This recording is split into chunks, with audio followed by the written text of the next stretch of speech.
그에게 경전독송하라고 하면 독경하지 못합니다.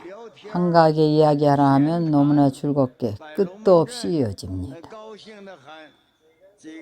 몇 사람이 모여 앉아서 차 몇 잔 마시면서 정신이 차려져 가지고 이런저런 이야기를 합니다. 정업에는 힘쓰지 않습니다. 수행의 정해진 업을 하지 않습니다. 세 번째는 잠자는 것을 즐겨하는 것입니다.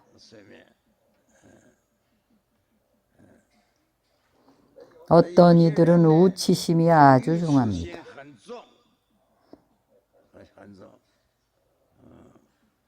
좌선을 하든지 경전을 하든지 어느 때를 막론하고 다 졸고 있습니다.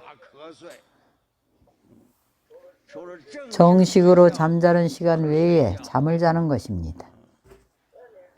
좌선한다고 앉아서 졸면 화두 참구를 할 수 있겠습니까? 내가 본 것들입니다. 이전의 선방들은 현재 이런 선방들이 없었습니다. 한 타임이 대강 2시간 반에서 3시간 정도입니다.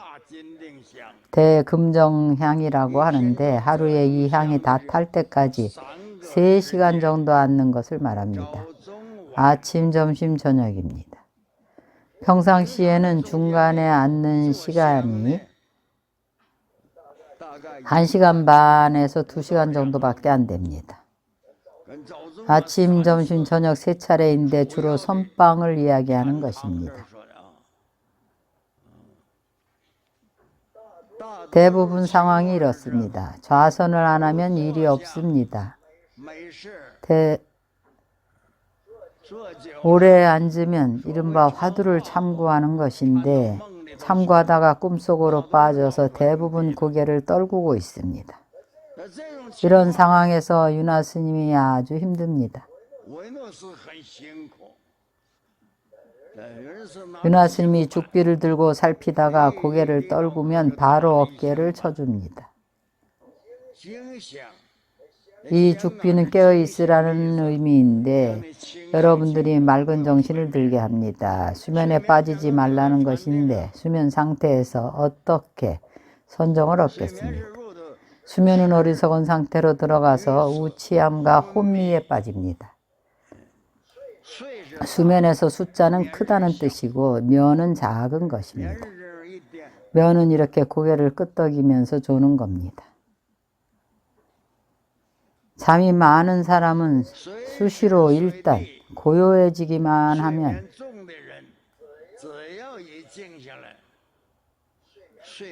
수면계가 그의 지혜를 덮어버립니다.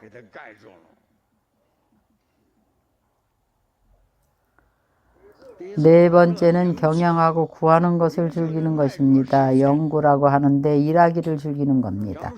우리가 말하는 반연 짓는 것인데 반연 짓기를 좋아하는 겁니다. 마음속이 항상 바쁘게 움직입니다. 그것을 영구라고 합니다.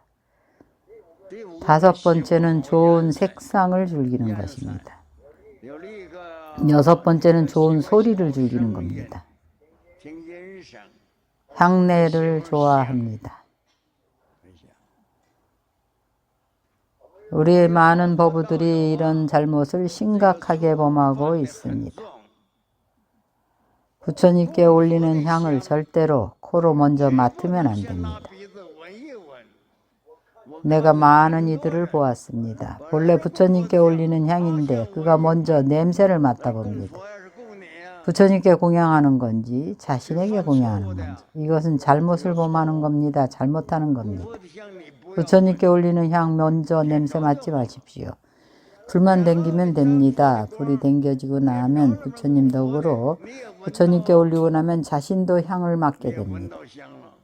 그러나 먼저 맡아서는 안 됩니다. 집착하지 마십시오. 여러분이 향을 공양 올리고 부처님께 공양을 할 때 분별할 필요가 없습니다. 부처님께 올리기만 하면 일체가 다 묘향입니다. 먼저 맡아보고 그 향을 자신이 좋아하는 것인지 아닌지를 변별합니다. 자신이 좋아하면 좋은 것이고 좋아하지 않는 것은 안 좋은 향입니다.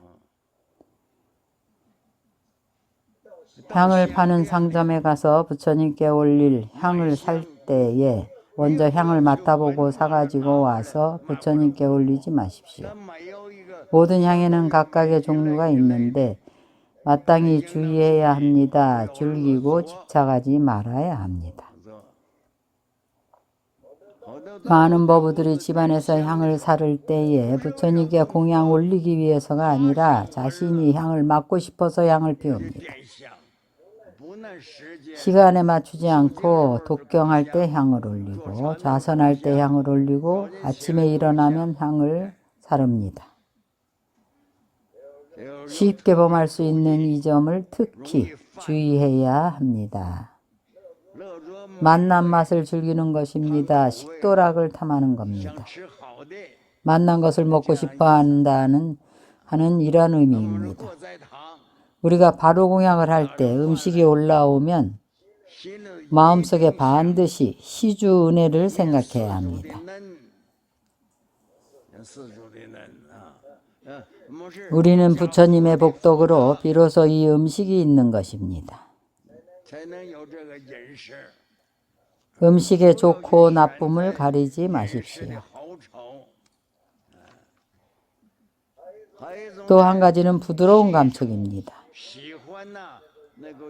부드럽고 따뜻한 감촉을 좋아하는 것입니다. 촉은 접촉한다는 뜻입니다. 심사를 좋아하는 것입니다. 이것은 일반 사람들이 쉽게 범하는 것입니다. 심은 일반적인 것이고 사는 관찰하는 것입니다. 바로 반연짓기를 좋아하고 일 찾는 것을 좋아합니다.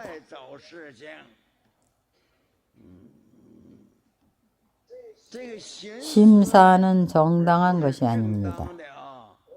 만약 사유하는 것이 불법의 이치라면 혹은 선정수행을 깊이 연구하는 것이라면 그것은 배우는 과정입니다. 어떤 일들은 좋은 일일 수 있고 어떤 일들은 나쁜 일일 수 있습니다. 만약 담론을 한다면 역시 그렇습니다. 만약 몇몇 법우들이 한자리에 모여서 연구하는 것이 공부이거나 공부하는 가운데 장애에 대한 것이라면 그것은 정당한 것이고 담론이 아닌 변론이라고 말합니다.